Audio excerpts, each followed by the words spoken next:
नमस्कार, स्वागत है आपका जनगणमन 24/7 पर, जो कि मेरा यूट्यूब चैनल है। आप उसे लाइक करें, सब्सक्राइब करें और सोशल मीडिया पर इस समय टॉप ट्रेंडिंग जो खबर है, वो ये है कि इंडिगो एयरलाइंस ने अपनी 1000 से ज्यादा फ्लाइट्स को ग्राउंड कर दिया है। पायलट्स की शॉर्टेज बताते हुए और कुछ नियम डीजीसीए ने चेंज किए थे, उसकी वजह से भारत के एयरपोर्ट्स पर इतनी अफरा तफरी है कि लोगों की आवाजाही मुश्किल हो गई है, लोग ट्रैवल नहीं कर पा रहे हैं और एयरपोर्ट एक रेलवे स्टेशन जैसा दिख रहा है। ये मैं नहीं कह रही हूं, आपको ध्रुव राठी का एक ट्वीट दिखाती हूं।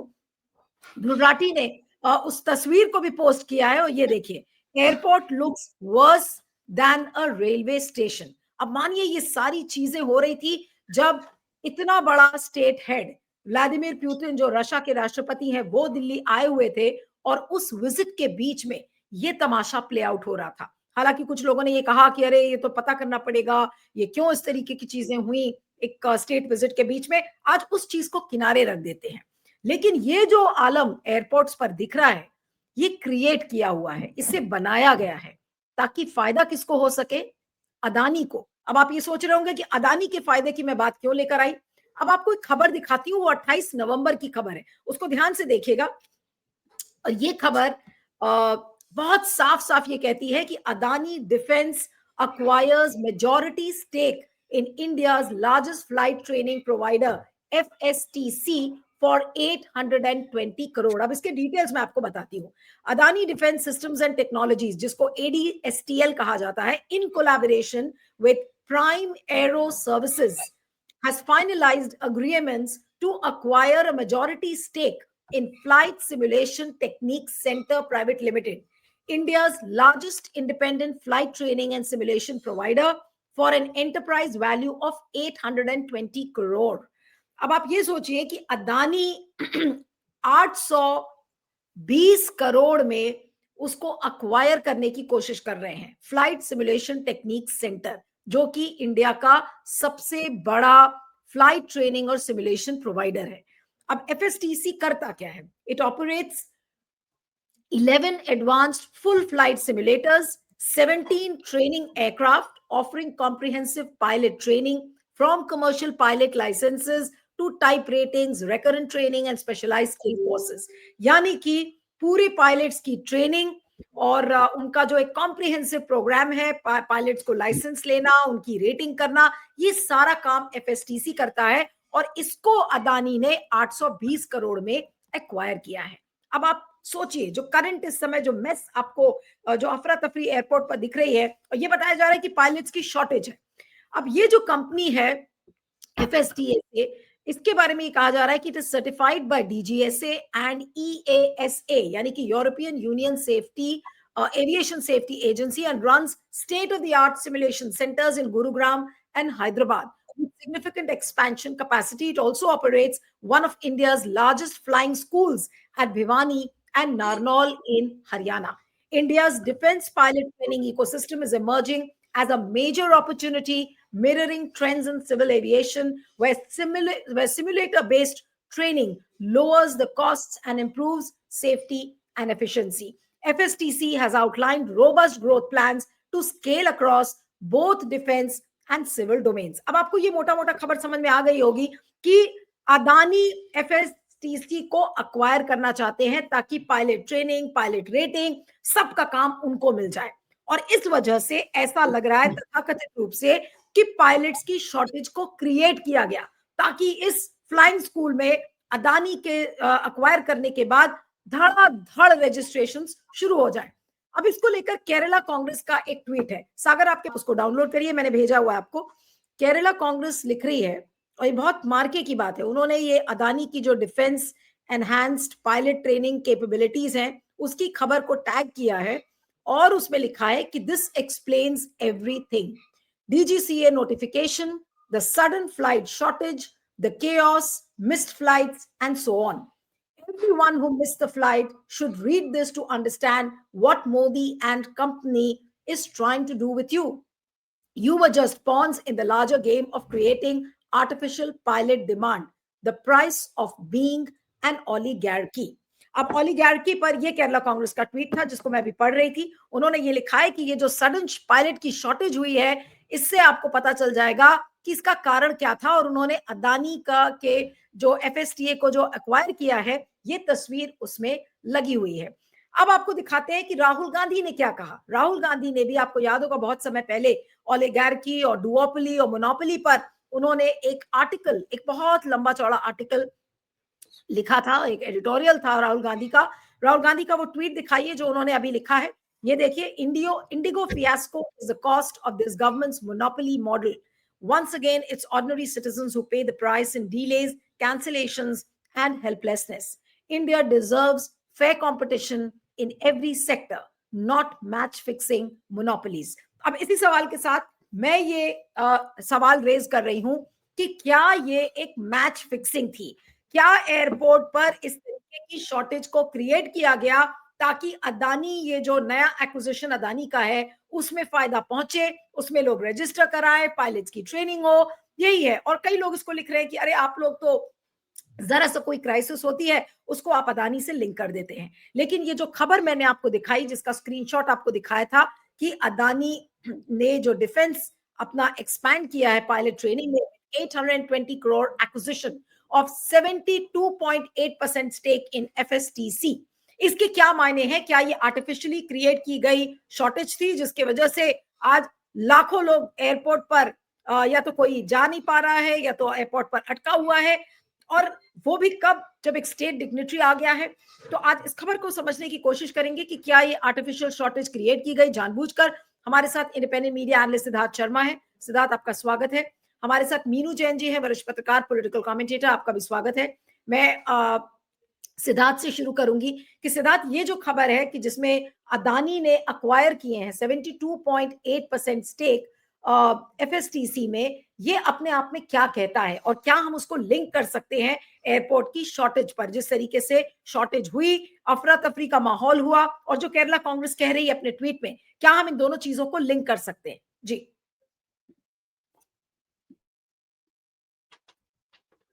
जी। मेरे ख्याल से अब ये स्पष्ट हो गया है कि इस देश में अच्छे दिन किसके आए हैं। पिछले कुछ दिनों से जो भारत की जनता, खास करके जितने भी लोग हवाई अड्डे से संबंधित हैं या उनको हवाई यात्रा करनी है या उनके परिवार को हवाई यात्रा करनी हुई होगी, उन लोगों को पता लग गया है कि अच्छे दिन किसके आए हैं। अच्छे दिन स्पष्ट रूप से भाजपा के समर्थकों के तो अच्छे दिन नहीं आए हैं, लेकिन अच्छे दिन निश्चित रूप से भारत के कुछ उद्योगपतियों के आ गए हैं। एक अंतर होता है कैपिटलिज्म और कैपिटलिस्टिज्म में, मतलब पूंजीवाद और पूंजीपतिवाद में एक अंतर होता है। पूंजीवाद वो होता है जिसमें कि जिसने भी अगर पूंजी लगाई है, मान लीजिए किसी ने 5,000 रुपए की अपनी रेहड़ी पटरी की भी अगर पूंजी लगाई है, तो सरकार उसकी पूंजी की रक्षा करती है। अमेरिका में या दुनिया भर के यूरोप वगैरह के पाश्चात्य देशों में, जो जिनको कि हम कहते हैं विकसित देश हैं, वहां पर एक इसी तरह की कैपिटलिज्म है। कैपिटलिज्म का मतलब पूंजीवाद है। मतलब कितनी भी पूंजी हो, आपकी 5,000 रुपए की रेहड़ी पटरी की पूंजी हो या 50,000 करोड़ का आपका हवाई जहाज की पूंजी हो, जो देश है, जो संस्था, जो सरकार है, जो व्यवस्था है, वो आपकी पूंजी की रक्षा करती है। लेकिन अब ये बिल्कुल धीरे धीरे स्पष्ट हो गया है पिछले 4-5 दिनों में कि भारत में पूंजीवाद नहीं, पूंजीपतिवाद है। कुछ पूंजीपतियों को भारत सरकार मदद करती है। आप अगर रेहड़ी पटरी वाले हैं, आपके अगर 5,000 रुपए की पूंजी लगा के आपने कोई ठेला लगाया है, तो कोई सिपाही डंडा लेके आके भी आपका ठेला उलट सकता है। लेकिन दूसरी तरफ आप अगर 5,000 करोड़ की एक अगर हवाई जहाज की कंपनी चलाते हैं, तो आप सभी नागरिक उड्डयन के नियमों को ताक पर रख सकते हैं। आप सरकार के द्वारा जारी किए हुए नोटिस के बावजूद, नवंबर में सरकार ने नोटिस जारी किया था इंडिगो को, या हवाई जहाज, इंडिगो के लिए नहीं किया था, सारी हवाई जहाज की कंपनियों को, कि हवाई सुरक्षा को ध्यान में रखते हुए आपको अपने पायलटों का वर्कलोड कम करना है। इसका मतलब आपको, अगर आपको हवाई जहाज उड़ाना है तो आपको ज्यादा पायलट रखने पड़ेंगे। मेरे घर में अगर एक कार है तो मैं एक एक कार पे एक ड्राइवर रखूंगा, जब मन होगा कभी कभी आना जाना होगा। लेकिन अगर मैं उस कार को टैक्सी में परिवर्तित कर देता हूँ और वो टैक्सी अगर 24 घंटा चलेगी, तो मुझे एक ड्राइवर से तो काम नहीं चलेगा, फिर मुझे 3 ड्राइवर रखने पड़ेंगे। ड्राइवर को रेस्ट करने का जगह देना पड़ेगा, उसको रहने के लिए घर देना पड़ेगा।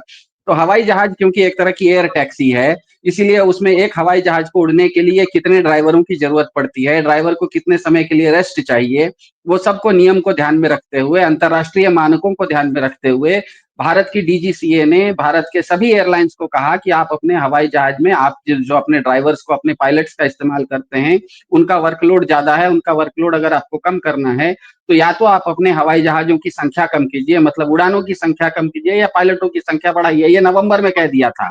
लेकिन दिसंबर आते आते, क्योंकि दिसंबर होते होते हमें पता है लोग छुट्टियों के लिए यात्रा करते हैं, परिवार के साथ कहीं घूमने फिरने जाते हैं, ईयर एंड होता है, तो बुकिंग्स ज्यादा होने लगी। जो नवंबर में इंडिगो एयरलाइंस को दिन भर में 2200 फ्लाइट्स उड़ाती थी, आज वो दिसंबर में 2700 फ्लाइट उड़ा रही है।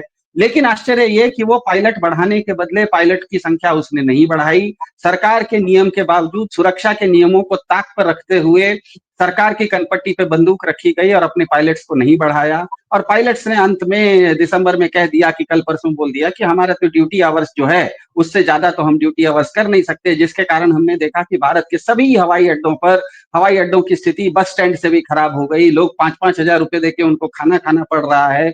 कोई अपने पिताजी की अस्थि विसर्जन करने जाना चाह रहा था, वो जा नहीं पा रहा है। किसी को मेडिकल इमरजेंसी थी, वो जा नहीं पा रहा है। यहाँ तक कि किसी की बेचारे की शादी थी, वो शादी में उसके जो मेहमान थे वो किसी दूसरे शहर में शादी घर में पहुंच चुके थे। अब लड़का लड़की किसी दूसरे शहर में फंसे हुए थे, तो अपने शहर से ही बैठे बैठे उन्होंने वीडियो रिकॉर्डिंग की और वहां पर लड़का लड़की स्टेज के बदले एक लार्ज स्क्रीन लगा दिया, स्टेज पर लड़का लड़की स्क्रीन पर आना पड़ा।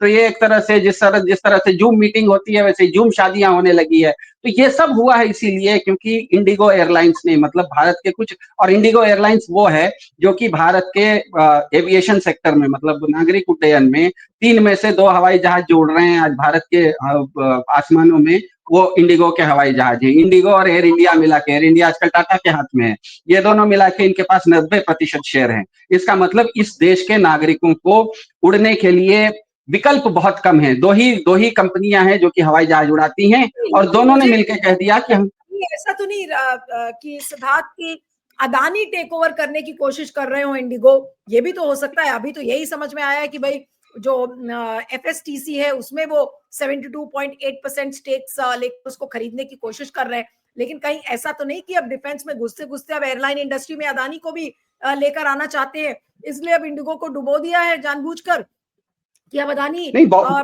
ट्रेनिंग करते करते उसको अक्वायर भी कर लेंगे। बहुत बहुत संभव है क्योंकि अदानी ऑलरेडी उड्डयन क्षेत्र में आ चुके हैं। अडानी के पास हवाई अड्डे हैं, जिस तरह से मुंबई का हवाई अड्डा छत्रपति शिवाजी टर्मिनस है वो अडानी के हाथ में है। हवाई जहाजों का जो गैराज होता है, जिसको कि इंग्लिश में टेक्निकल टर्मिनोलॉजी कहते हैं MRO, maintenance repair and overhaul of aircraft, मतलब कोई भी हवाई जहाज अगर 24 घंटा उड़ता है तो उसके बाद उसको मेंटेनेंस और ओवरहॉल और उसको रिपेयर करना पड़ता है, कोई ना कोई छोटी मोटी चीजें होती हैं। तो वो जो एमआरओ है, मेंटेनेंस रिपेयर एंड ओवरहॉल, जिसको कि हवाई जहाज का गैराज कहा जा सकता है, उसका पूरा का पूरा ठेका भारत इसके पास है, अडानी के पास है। केवल इंडिगो के पास 400 से ज्यादा हवाई जहाज है। मतलब भारत में भारतीय कंपनियों के पास आज 500 से ज्यादा हवाई जहाज हैं और हर हवाई जहाज को रात में 24 घंटे उड़ने के बाद एक ना एक बार मेंटेनेंस 2-4 घंटे के लिए करना पड़ता है। जैसे आप अपनी कार भी अगर चलाइए 24 घंटे, तो उसको 24 घंटे के बाद कुछ ना कुछ उसमें तेल मोबिल कुछ ना कुछ भरना पड़ेगा, हवा चेक करनी पड़ेगी, आप तो चलाते नहीं रह सकते हैं। तो हर हवाई जहाज 500, इस देश में 500 से ज्यादा हवाई जहाज उड़ते हैं और सभी हर हवाई जहाज को रात में 24 घंटा उड़ने के बाद 2-4 घंटा मेंटेनेंस करना पड़ता है। उसका पूरा ठेका अदानी के पास है। अब तो आप जैसे कह रहे हैं कि पायलट ट्रेनिंग भी उनके पास जा रही है। पायलट ट्रेनिंग का मतलब है कि एफएसटीसी जो आपने कहा, भारत में पिछले साल, मतलब पिछले 1 साल में केवल भारत में 1,500 पायलट को ही पायलट की ट्रेनिंग हो सकी, जबकि केवल और केवल इंडिगो को आज 7,000 से ज्यादा पायलटों की जरूरत है। पूरा सब अगर पूरे भारत को मिला लीजिए तो भारत में कुल एविएशन सेक्टर को आज की तारीख में 10,000 से ज्यादा पायलटों की जरूरत है। लेकिन इंडिगो आज सिर्फ 5,000 पायलट से अपना काम चला रहा है और भारत में हर साल केवल और केवल पिछले साल में, मतलब 2024 का मैं डेटा बता रहा हूं, 1491 पायलट ही भारत लाइसेंस दे सका है। मतलब भारत में पायलटों की जरूरत है। भारत में पायलटों की ट्रेनिंग नहीं होती है। ऐसे समय में ये एक ऐसा सेगमेंट है, ऐसा सेक्टर है जिसमें कि आप कंपटीशन और प्रतियोगिता खोल दीजिए तो बहुत सारे लोग इस चीज में आ सकते हैं और बहुत सारे लोग इस चीज को का काम शुरू कर सकते हैं, क्योंकि एक पायलट ट्रेनिंग शुरू करने के लिए कोई बहुत बड़ी चीज की जरूरत नहीं है, पूंजी की जरूरत है। लेकिन उसके अलावा कोई भी एक जो एक्सपीरियंस पायलट है वो एक फ्लाइंग स्कूल चला सकता है। एक तो फ्लाइंग स्कूल चलाना कोई बहुत बड़ी बात नहीं है। भारत में 1400 से ज्यादा छोटे और बड़े क्या कहते हैं हवाई पट्टियां हैं, तो कई सारी ऐसी हवाई पट्टियां हैं जिनका की पूरा उपयोग नहीं होता है। वहां पर कोई भी फ्लाइंग स्कूल खोल सकता है, पूंजी की बात है, कोई भी पूंजी लगाएगा अगर उसको लाभ मिलेगा तो। लेकिन यहाँ पर भी आपने अगर केवल और केवल अदानी को आपने देने का तय किया है, इसका मतलब आपने एक तरफ तो इसको बोलते हैं मोनोपोली वगैरह तो बोलते हैं, प्रेडेटरी इकोनॉमी बोल देते हैं। प्रेडेटरी इकोनॉमी मतलब एक तरह से आप शिकारी प्रवृत्ति के बन जाते हैं। सबसे पहले आप एक कृत्रिम रूप से वहां पर एक किसी तरह की कमी का निर्माण करते हैं, आर्टिफिशियल स्कैरसिटी का निर्माण करते हैं। मान लीजिए कहीं पर आप हम इसका एक छोटा सा उदाहरण देता हूं। आज से 20 साल पहले हम लोग जब ट्रेन में जाते थे तो एक पानी का डब्बा लेके चलते थे और हर प्लेटफॉर्म पे पानी कहीं भी नल में खुलता था, उसमें हम भर लेते थे। लेकिन आज ऐसी स्थिति है कि हर प्लेटफॉर्म पे पानी का तो नल है, लेकिन वो पानी पीने लायक नहीं है, या तो उसमें पानी नहीं आता है। अब आपको पानी की जरूरत है ट्रेन में बैठे बैठे, तो आपको अब जबरदस्ती 10-20 रुपए की बिस्लरी की बोतल खरीदने पड़ती है। मतलब आप इस तरह की एक आर्टिफिशियल स्कैरसिटी क्रिएट कीजिए जिसके के कारण लोग अपने पॉकेट से पैसा लगाना शुरू करें, मजबूरी में वो पैसा लगा के वो चीज खरीद सकें जो चीज उसको जिस चीज की कमी थी नहीं। तो यहाँ पर भारत में आर्टिफिशियल स्कैरसिटी हवाई उड्डयन क्षेत्र में जानबूझ के क्रिएट की गई है। पिछले कुछ दिनों में उसको स्पष्ट रूप से दिख रहा है कि सरकार की जो नीतियां हैं, जानबूझ के एविएशन सेक्टर ऐसा सेक्टर है जो कि रोज बूम कर रहा है। अगर भारत के प्रधानमंत्री ये कहते हैं कि मैं हवाई चप्पल वाले को हवाई जहाज की यात्रा करवाऊंगा, इसका मतलब तो आने वाले समय में भारत में हवाई जहाज भी बढ़ने वाले हैं, हवाई अड्डे भी बढ़ने वाले हैं। हवाई अड्डे बढ़ेंगे, हवाई जहाज बढ़ेंगे, हवाई अड्डे बढ़ेंगे तो पायलट भी बढ़ेंगे, पायलट बढ़ेंगे तो उड़ने वाले भी बढ़ेंगे। तो इस चीज को ध्यान में रखते हुए जिस गति से भारत को फ्लाइंग स्कूल्स खोलने चाहिए थे, पायलट को ट्रेनिंग करवानी चाहिए थी, ये सब चीजों को आप प्रतियोगितात्मक रूप से खोल देते तो इस देश में सैकड़ों लोग, हजारों लोग, कोई तमिलनाडु में खोल लेता, कोई बिहार में भी खोल लेता, कोई असम में भी खोल लेता। उसके बदले आपने इसको प्रेडेटरी प्राइसिंग कर दी, प्रेडेटरी इकोनॉमी बना दी, जानबूझ के आर्टिफिशियल स्कैरसिटी क्रिएट की। और जब लोगों को लगा कि अरे बहुत बड़ी समस्या आ गई है, ये जो इंडिगो का समस्या है ये तो बहुत बड़ी समस्या है, इस समस्या का समाधान अब तभी होगा जब कोई बहुत बड़ा आदमी इसमें हाथ लगाएगा। अब ये आपने एक मौका खोल के दे दिया अदानी जैसे कंपनियों को, बड़े बड़े पूंजीपतियों को। वो हाथ लगाएंगे और कहेंगे ठीक है आप लोगों से नहीं संभल रहा है ना, आज से मैं संभालूंगा। तो मेरे ख्याल से ये जानबूझ के क्रिएट की हुई आर्टिफिशियल स्कैरसिटी है ताकि पूंजीवाद के बदले इस देश में पूंजीपतिवाद और बढ़ता चला जाए। ठीक है, अब मैं मीनू जी के पास आती हूँ कि मीनू जी एक पैटर्न है, 27 या 28 नवंबर को ये खबर आती है कि Adani defence enhances the pilot training capabilities with 820 crore acquisition of FSTC, India's premier flight training programme 72% stake को लेता है। और कुछ ही दिन में अचानक से एक एयरपोर्ट पर बड़ा क्राइसिस खड़ा कर दिया जाता है। टाइमिंग की बात हम यहाँ नहीं करेंगे कि it coincided with Putin's visit, let's forget that. लेकिन अपने आप में ही इतना बड़ा क्राइसिस आर्टिफिशियली क्रिएट करना और फिर सारा कुछ अदानी के हाथ में सौंप देना, क्या गेम आपको यही लग रहा है? जी बिल्कुल, आप राहुल गांधी के आर्टिकल को ध्यान में रखिए कि मोनोपोली की बात हो रही है कि यहाँ भी जो एविएशन सेक्टर को अभी अडानी के सुपुर्द करने की बात हो रही है। और ये रही बात आपकी आर्टिफिशियल स्कैरसिटी पैदा करने की, ये इनका मोडस ऑपरेंडी है। नीलू जी, आप अगर ध्यान देंगे कि ये जो आज से 5-6 साल पहले, 6 साल से भी ज्यादा की बात हो गई है, एक अचानक से कोयले की एक स्कैरसिटी पैदा कर दी गई थी और ये खतरा पैदा कर दिया गया था कि जितने भी थर्मल पावर स्टेशन हैं वो बंद होने वाले हैं। 3 दिन का कोयला है, 2 दिन का कोयला है, 1 दिन का कोयला है। तो लोग घबराहट, एक पैनिक था। तो वो एक्चुअली वो भूमिका बनाई जा रही थी अडानी के जो कोल इंपोर्ट हो रहा है ऑस्ट्रेलिया से, उसको फैसिलिटेट करने के लिए, ताकि उसमें कोई ऑब्जेक्शन न ले। भले ही अडानी वहां से महंगी बिलिंग करा के ला रहा है, ओवर बिलिंग करा रहा है, फिर रास्ते में उसकी अंडर बिलिंग हो जाती है, फिर ओवर बिलिंग होके वो यहाँ आ जाता है। पता नहीं क्या क्या उसमें दुनिया भर के जुगाड़ लगाए गए थे और अडानी उसके बाद से वहां से कोयला लाने लगे थे। तो ये इस तरीके का फैसिलिटेट। अब जैसे क्या है कि जो ये अभी आपने देखा ये हड़ताल जो कॉल ऑफ हुई है, उसकी शर्त क्या है कि ठीक है उनकी बातचीत हो गई है और वो सरकार ने मान लिया है उनका, मतलब कि पायलट थके या ना थके उसको चलाना ही पड़ेगा, मतलब हम तो इन्हीं पायलट्स पे काम चलाएंगे, इंडिगो ने बताया। लेकिन मेरा ये कहना है कि इंडिगो की मजाल है कि वो इतनी धमक, अपनी इतनी धमक, इतनी। मीनू जी, ये भी तो अपने आप में एक सवाल खड़ा करता है कि जो director general of civil aviation का दफ्तर है वो कितने प्रेशर में है इन सारे उद्योगपतियों के नाक के नीचे, कि वो अचानक से एक सर्कुलर निकालता है, उसको विड्रॉ भी कर लेता है। इतना प्रेशर इस समय कॉर्पोरेट्स डाल रही हैं। जी नहीं, अभी आप इंडिगो की शामत आने वाली है नीलू। देखिए, ये इंडिगो के ऊपर दबाव डाला जाने की एक टेक्टिक्स है। अभी तो मान लिया कि ठीक है, तुम इन्हीं पायलट्स पे काम चला लो। अभी देख लेना, वेरी सून ये एक नया ये आने वाला है, सर्कुलर गवर्नमेंट का कोई आदेश आने वाला है कि भाई, ऐसा मेरा मानना है कि क्योंकि उनको अडानी को देना है, तो वो ये कहेंगे कि भाई एयरलाइंस के पास प्रपोर्शन ये होना चाहिए, in proportion to aeroplanes, aircraft, इतने पायलट्स होने चाहिए, ये इतना पायलट का फ्लाइंग आवर्स होने चाहिए, वो ही एयरलाइंस फ्लाइट उड़ा सकती है, एयरलाइंस चला सकती है।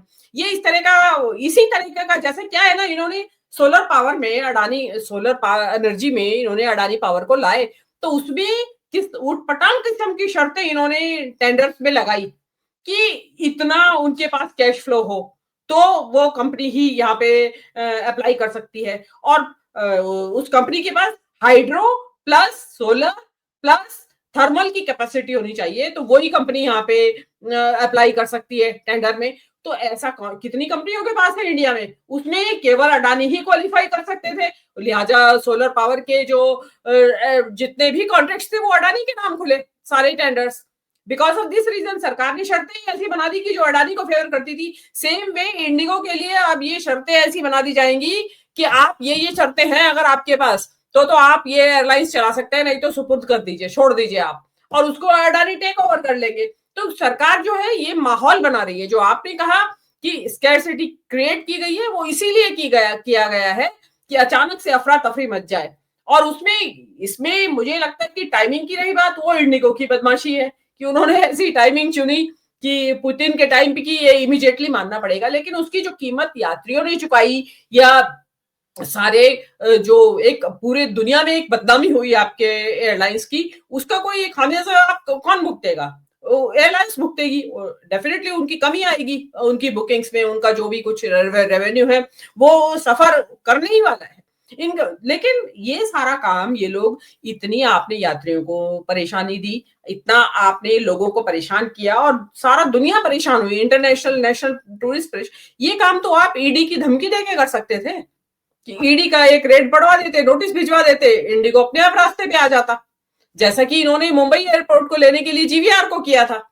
जीवीआर के पास मुंबई एयरपोर्ट की मेंटेनेंस का जिम्मा ठेका था, इन्होंने उसको रातों रात ईडी भेज दी, वो घबरा गया, उसने छोड़ दिया ठेका, वो अडानी के नाम हो गया। तो इनके पास तो एक पुराना आजमाया हुआ हथियार है, ईडी के जरिए धमका देते इंडिगो को और वो अपने आप छोड़ के चला जाता। इतना यात्रियों को इतना परेशान करने की क्या जरूरत थी? लेकिन ये क्या दिखाना चाहते हैं कि देखो हम तो बड़े डेमोक्रेटिक तरीके से काम करते हैं, और देखिए वहां पे क्राइसिस पैदा हुआ और वो मान नहीं रहे हैं, और हम तो चाहते हैं यात्रियों की सुरक्षा। देखिए ये मुद्दा ऐसा है नीलू, अभी जून में कितना बड़ा एयर क्रैश होके चुका है इंडिया में, अहमदाबाद में, तो पब्लिक डर जाती है। तो हाँ भाई, ठीक कह रही है सरकार, पायलट को आराम मिलना चाहिए, ज्यादा होनी चाहिए पायलट का नंबर्स, ज्यादा होनी चाहिए संख्या इनके पायलट्स की, तो पब्लिक मना कहेगी अरे सरकार तो हमारी भले की सोच रही है, लेकिन सरकार हमारे के साथ साथ अडानी के भले की सोच रही है। सबसे पहले उसके दिमाग में पब्लिक का भला नहीं है, उनके दिमाग में अडानी का भला है कि ये अडानी कैसे टेक ओवर करे, कैसे अगली परिस्थितियां बनाए। अडानी का नाम लिया जाता है मीनू जी, तो सब ये कहने लगते हैं कि अरे आप लोग तो कॉन्स्पिरेसी थियरीज गढ़ रहे हैं, जरा सी भी कोई क्राइसिस होता है आप लोग उसको अडानी से जोड़ लेते हैं। लेकिन जो खबर आई है कि अडानी एफएसटीसी में स्टेक ले रहे हैं 72.8%, और जिस तरीके की खबरें आ रही हैं कि 820 करोड़ में उसका एक्विजिशन हो रहा है पायलट ट्रेनिंग अकेडमी का, तो ये अपने आप में क्या दर्शाता है? और आज लोग कैसे विश्वास करेंगे कि अडानी को मालामाल करने के लिए मोदी जी ने इस तरीके की क्राइसिस खड़ी करवाई? देखिए कॉन्स्पिरेसी थ्योरी, ये जो इन लोगों ने जिस तरीके का इनका काम करने का तरीका है, उससे तो लोगों के दिमाग में यही आता है कि कहीं ऐसा तो नहीं, कहीं वैसा तो नहीं। और अक्सर हुआ है ऐसा कि आपने अपनी कॉन्स्पिरेसी थ्योरी गढ़ी और वो सच उतरती है, एक्चुअली में होता है फिर वैसा ही घटनाक्रम, उसी के अनुसार घटित होता है घटनाक्रम। तो और जो सरकार साफ-साफ दिखाई दे रही है, अडानी की गोद में बैठी हुई है, अडानी के डिक्टेट्स का जो हूबहू मतलब वर्बेटिम पालन करती है वो जो सरकार, तो उसके बारे में क्यों ना कहा जाए? क्योंकि और ये देखिए अगेन देखिए नीलू जी इसी तरह की चीज इलेक्टोरल बॉन्ड के जो रिलीज हुई थी लिस्ट, उसके बाद सामने आई थी ना कि गिव एंड टेक किस तरह हुआ। जो टाइम फ्रेम था जो इंसिडेंट के होने का, कि चंदा देने का टाइम और उनके यहाँ ईडी का नोटिस जाने का टाइम कहीं आसपास था कंपनियों का, और ईडी का नोटिस गया, इधर उन्होंने चंदा दिया, उसके बाद ईडी का नोटिस वापस चला गया। तो इसी से ये जो अभी आपने एक सीक्वेंस बनाई है कि देखिए इधर अडानी ने यहाँ पे स्टेक लिया है कंपनी में, जो भी ट्रेनिंग की कंपनी है जो पायलट ट्रेनिंग की, और इधर ये इसका क्राइसिस, और वो देखिए क्राइसिस भी कोई फ्यूल प्राइस को लेके पैदा नहीं हुआ है कि भाई एरोप्लेन के फ्यूल प्राइस को लेके क्राइसिस हुआ है, ये या शॉर्टेज की वजह से, पायलट्स की वजह से, और उधर भी पायलट का ही ट्रेनिंग का मसला है। अडानी ने जो टेक ओवर किया या स्टेक खरीदने की बात कर रहे हैं, तो चीजें आपस में जुड़ती हैं, और क्योंकि जुड़ती हैं और सरकार अननेसेसरीली और सरप्राइजिंगली टिल्टेड टुवर्ड्स अडानी है, तो इसलिए सवाल उठना स्वाभाविक है, सरकार जवाब दे नहीं तो। जी सिद्धार्थ के पास आती हूँ अंतिम राउंड ऑफ कमेंट्स के लिए। आप दोनों के पास आऊंगी कि सिद्धार्थ अब क्या कहा जाए, क्या अब हम ये मान ले कि ये जो नुकसान पिछले 1-2-3 दिन से जो हमें दिख रहा है, फ्लाइट्स को ग्राउंड कर दिया गया, क्या इसमें जो पैसेंजर्स हैं उनको क्या फ्लाइट की टिकट्स को रिफंड किया जाएगा, फ्लाइट्स कैंसिल हो गई है, किस तरीके से कॉम्पेंसेट करेंगे? अदानी को तो फायदा पहुंचा दिया मोदी जी ने, पैसेंजर्स का क्या होगा अंत में? देखिए, अगर कॉम्पनसेट करेंगे भी तो ये कॉम्पनसेशन वापस लोगों के पास आते-आते महीनों लग जाते हैं। कोई भी हवाई जहाज का अगर आपको कॉम्पनसेशन आप जितना जल्दी वो आपका पैसा लेता है, उतना जल्दी कोई लौटाता नहीं है, सबको पता है। लेकिन बात ये नहीं है कि पैसा लौटाया या नहीं लौटाया। लोगों को जो समस्याएँ हुई, लोग कहीं पर भी हवाई यात्रा करते हैं तो कोई शौक से पिकनिक मनाने के लिए हवाई जहाज में नहीं बैठता है। कोई ना कोई उसको काम होता है, उसको समय की सीमा होती है, कुछ समय के अंदर उसको कोई एक ज़रूरी काम करना होता है।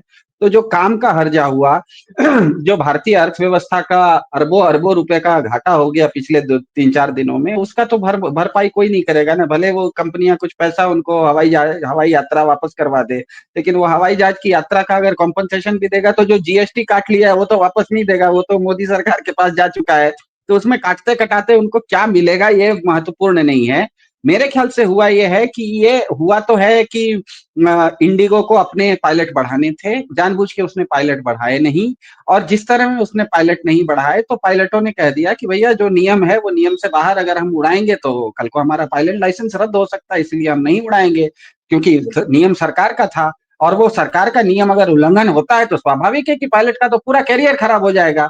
मेरे ख्याल से यहाँ पर इन्होंने ये देखा कि बहती गंगा में हाथ धो लेते हैं, बदनाम इंडिगो को करने के बदले पायलट्स को बदनाम कर देते हैं कि ये पायलट गलती कर रहे हैं। पायलट कहीं गलती नहीं कर रहा है। पायलट को अगर आपने नियम दिया है कि आपको इतने घंटे से ज्यादा नहीं उड़ाना है, उससे ज्यादा आप अगर उड़ाने के लिए कहिएगा और वो अगर उड़ाता है तो उसका जीवन भर का लाइसेंस कैंसिल हो सकता है, क्योंकि पायलट क्योंकि हवाई जहाज कोई कार नहीं होती है कि पंक्चर हो गई तो रोड के बगल में लगा दो और चक्का बदल के उड़ा दो। वो हवा में अगर खराब हो जाएगी तो रिपेयर नहीं होती है, अहमदाबाद वाली स्थिति आ जाती है। 10 सेकंड के अंदर 250 लोग मर जाते हैं। तो पायलट्स को पता है कि पायलट्स अपने नियम से बाहर नहीं जाएंगे। तो पायलट्स ने जैसे ही कहा कि हम अपने नियम से बाहर नहीं जाएंगे, ये पूरा का पूरा जो तंत्र है, जिस तंत्र में भाजपा की सरकार भी है, जिस तंत्र में भाजपा सरकार को फेवर करने वाले या भाजपा सरकार जिनका साथ देती है वो पूंजीपति भी हैं, उन्होंने देखा कि ये मौके पर चौका लगा देते हैं। इन्होंने बदनाम कर दिया पायलट्स को, कहा कि पायलट की कमी है, इसीलिए अब हम पायलट देंगे। इसीलिए इन्होंने कंपनियों को पायलट बनाने की, कंपनी को स्टेक मतलब क्या कहते हैं, खरीदने की बात शुरू कर दी। लेकिन ये ऊंट के मुंह में जीरा है, क्योंकि डाटा बताता है कि भारत में रोज 3,700 हवाई जहाज हवा में उड़ते हैं, और दुनिया भर के नॉर्म्स के अनुसार एक हवाई जहाज को उड़ाने के लिए आपको 10 पायलट की जरूरत पड़ती है, क्योंकि एक ही पायलट 24 घंटा हवाई जहाज नहीं उड़ा सकता। आपको 10 पायलट चाहिए होते हैं एक हवाई जहाज पे। मतलब कुल मिला के भारत के पास जितने हवाई जहाज हवा में उड़ते हैं उसके अनुसार 37,000 पायलटों की जरूरत है। भारत के नागरिक उड्डयन सेक्टर को 37,000 पायलटों की जरूरत है, जबकि आज की तारीख में 15,000 भी पायलट नहीं है। इसका मतलब कम से कम 20,000 पायलट्स की शॉर्टफॉल है। अगर अदानी नई कंपनी खरीद भी लेते हैं तो भारत में केवल और केवल पिछले 1 साल में 1500 पायलट को ट्रेनिंग करने की हमारे पास व्यवस्था है। ज्यादातर पायलट आज भी अमेरिका चले जाते हैं, 50 लाख रुपए, करोड़ों रुपए खर्च करते हैं और पायलट का लाइसेंस लेके आते हैं। भारत में पायलट को ट्रेन करने के लिए उतनी व्यवस्थाएं हैं नहीं, इसीलिए अदानी भी इसको ले लेंगे तो रातों रात ये 20,000 पायलट ट्रेन नहीं कर सकते। ये इतनी बड़ी चीज है कि इस सेक्टर को इनको कॉम्पिटिटिवली खोलना पड़ेगा। कॉम्पिटिटिवली जब खोलेंगे तो इस देश में हजारों ऐसे पायलट हैं जो कि रिटायर हो चुके हैं, 60-70 साल के हो चुके हैं, उनके पास टेक्निकल नो हाउ है, वो कुछ करना चाहते हैं लेकिन करने के लिए उनके पास लाइसेंस नहीं है। सरकार अगर इसको रियली मार्केट के लिए ओपन कर देगी तो इस तरह के जो अनुभवी पायलट हैं वो कहीं से भी पैसा लाएंगे, क्योंकि ये मार्केट बूमिंग मार्केट है। वो कहीं वो कहेंगे कि हम अगर एक हवाई जहाज की पायलट कंपनी खोलना चाहेंगे तो दुनिया भर के कोई भी वेंचर कैपिटलिस्ट उनको पैसा देने के लिए तैयार हो जाएंगे। लेकिन आप ये सब चीज अडानी को ही क्यों दे रहे हैं? और अडानी भी करेगा तो कितना करेगा? 1500 पायलट देगा आपको, 20,000 पायलट की शॉर्टफॉल है। ऐसे में मेरे ख्याल से होने वाला यह है कि भारत में जिस तरह से एविएशन सेक्टर बूम कर रहा है उस अनुपात में पायलट तैयार नहीं कर पा रहे हैं। इसका मतलब है आने वाले समय में भारत को जिस तरह से डीजीसीए ने अपने ही बनाए हुए कानून को वापस ले लिया। डीजीसीए ने पहले कानून बनाया नवंबर में कि पायलटों को इतने घंटे से ज्यादा उड़ना नहीं है, इंडिगो के प्रेशर में आके उस नोटिस को वापस ले लिया। इसका मतलब क्या है? आपने हवाई सुरक्षा को, हवाई यात्रा को कम सुरक्षित कर दिया। पहले जितनी वो सुरक्षित होती थी अब उससे कम सुरक्षित होगी। इसी तरह का दबाव जारी रहा। पायलटों की संख्या 20,000 पायलट की आपको जरूरत है, आप ढंग से 1500 पायलट साल में तैयार नहीं कर पा रहे हैं। अदानी नहीं, भगवान भी आएगा तो एक इकाई, वन एंटिटी, कोई भी एक आदमी आके इस चीज को ठीक नहीं कर सकता। इस मार्केट को आपको खोलना पड़ेगा और दुर्भाग्य है कि भारत सरकार इस मार्केट को खोलने के बदले इस मार्केट में जो चीज है उसमें कोई अपने लोगों को बिठाना चाहती है। इसीलिए मैं कह रहा हूं पूंजीवाद और पूंजीपतिवाद में, कैपिटलिज्म और कैपिटलिस्टिज्म में बहुत अंतर है। आप अगर पूंजीवाद के बदले पूंजीपतिवाद करेंगे तो आज नहीं तो कल जिन 4-5 पूंजीपतियों के पास उस चीज की मोनोपोली होगी, एकाधिकार होगा, वो सिस्टम के ऊपर, वो गवर्नमेंट के कनपट्टी पर बंदूक रखेंगे। और जिस तरह से इंडिगो के साथ हुआ, पहले सरकार ने कहा कि इंडिगो को नियम मानने चाहिए, इंडिगो ने नियम नहीं माना, पूरे भारत में अच्छे दिन 4 दिन के लिए बुरे दिन में परिवर्तित हो गए। जितने भी भक्त मंडली थी वो खुद हवाई अड्डे पर खड़े होके हवाई चप्पल, सच में हवाई चप्पल जो पहनना था, हवाई चप्पल चलने लग की स्थिति आ गई हवाई अड्डों पर। तो आज भारत सरकार खुद ही अपने बनाए हुए नियम को अगर वापस ले रही है, इसका मतलब ही यह है कि ये जो चंद पूंजीपति हैं ये अपनी इच्छा से भारत सरकार को भी सरेंडर करवा रहे हैं। यही तो हुआ, एक तो भारत सरकार सरेंडर की और दूसरी नागरिकों की जो क्या कहते हैं हवाई यात्रा है वो और ज्यादा असुरक्षित हो गई। यही तो हुआ। ठीक है, ओके। मीनू जी, अंत में क्या कहेंगी? इस पूरे जो एविएशन मेस जो एक तरीके से दिख रहा है, अफरा तफरी, क्या कहेंगी अंत में बहुत संक्षेप में? जी देखिए, सबसे पहले तो ये है कि आपकी ये जो अफरा तफरी मची है आपके एयरपोर्ट पे, ये आपकी चौथे नंबर की अर्थव्यवस्था का जो नैरेटिव है उसको ध्वस्त करती है। मतलब आपके चौथे नंबर की अर्थव्यवस्था ऐसी कैसी अर्थव्यवस्था है कि एविएशन, जो ट्रैफिक है एविएशन में जो चल रहा है, बढ़ा है आपके ट्रैफिक, तो आपको क्या आपके आंकड़ों में रिफ्लेक्ट नहीं होता है कि आपको इस चीज की जरूरत पहले पड़ सकती है? ये जो आप एंड टाइम पे आप नोटिफिकेशन जारी करते हैं एयरलाइंस के लिए और फिर आपको वो विड्रॉ करना पड़ता है दबाव में आके, तो ये चीजें, इससे पता चलता है कि गवर्नेंस का मॉडल कितना पुअर है इस सरकार का। आपने किसी भी चीज को आप देख ही नहीं पाते हैं। जो भी आप कोई भी आप नोटबंदी में देख लीजिए ना, क्या हुआ? आपने नोटबंदी बगैर सोचे समझे लागू कर दी और पूरे 50 दिन के अंदर आपने 69 आप उसमें रोज नए मॉडिफिकेशंस लाए। क्यों? क्योंकि आपको पता ही नहीं है कि आपको क्या तो आदेश जारी करना है और उसके रेमिफिकेशंस क्या होंगे और उनसे कैसे निपटा जाएगा, कुछ नहीं पता है आपको। बस आपको दिमाग में आया कि अडानी के लिए हमें एक फैसिलिटेट करना है कि वहां पे अब पायलट्स की कमी को बता के और वहां पे या तो इंडिगो को खरीदवा देना है अडानी को, या फिर वहां पायलट्स की सप्लाई भी हो सकती है नीलू जी, कोई कॉन्ट्रैक्ट करवा दिया जाए कि डायरेक्ट इंडिगो के जो पायलट्स की हायरिंग होगी वो यहीं से होगी अडानी के इंस्टीट्यूट से। क्योंकि जो ये प्राइवेट एयरलाइंस है इनमें बहुत बड़ी तादाद में विदेशी पायलट्स भी सर्व करते हैं। ऐसा नहीं है कि सारे पायलट्स इंडियन हैं। तो इसका मतलब कितनी कमी है कि आपको विदेशों से पायलट्स मंगाने पड़ रहे हैं। तो ये चीज जो है उसके बावजूद भी अगर आपके पास इतनी शॉर्टेज है तो ये चौथे नंबर की अर्थव्यवस्था वाले देश को जो संचालित कर रहे हैं, उनकी कमी है, ना कि इंडिगो की कमी है। आप क्यों नहीं करवा पाते हैं ये चीजें करके? औरों के तो आप बिल्कुल गला पे गला दबा के आप उनसे काम करवा लेते हैं। आपको इंडिगो या आपकी अडानी है, इन लोगों से आपका ऐसा कितना डर है और कितने दबाव में हैं आप इनके, कि जो इनको कहे और वो आप मान लेते हैं। आपने सिक्योरिटी और सेफ्टी जो है पैसेंजर की, उसको तो बिल्कुल आपने एक खुट्टी में टांग दिया कि आप जिए या मरे, पायलट थका होगा तो नींद भी आ सकती है, पायलट थका होगा तो उसका डिसीजन में लेने में भी गलती हो सकती है। ये किसने कहा? बिल्कुल जी, चलिए, इस वीडियो पे आपके फीडबैक का मुझे इंतजार रहेगा। आप बताइएगा आपको क्या सुनकर लगा, और जो लोग ये कह रहे हैं कि आप लोग फालतू की कॉन्स्पिरेसी थियरीज क्रिएट करने की कोशिश कर रहे हैं, तो इस वीडियो को देखें, सुने और अपना फीडबैक दें। आप दोनों का बहुत बहुत शुक्रिया, सिद्धार्थ जी और Meenu. Thank you so much for joining. Thank you so much.